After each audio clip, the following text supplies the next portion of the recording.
অসাধারণ একটি মন্দির দর্শনের উদ্দেশ্যে বেরোলাম।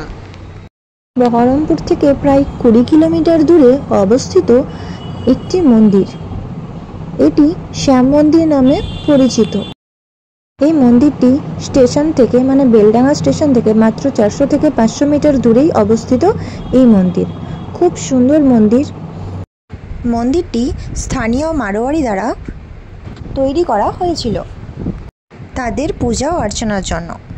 মন্দিরটি খোলা থাকে সকাল 6:30 থেকে দুপুর 12:30 পর্যন্ত এবং বিকেল 4টে থেকে রাত্রি 9টা পর্যন্ত।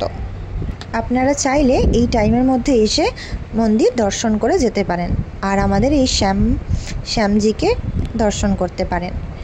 শ্যামজির এক পাশে আছে হনুমানজি আর এক পাশে আছে রাধাকৃষ্ণ। খুবই সুন্দর মন্দির, আমার তো খুব ভালো লেগেছে।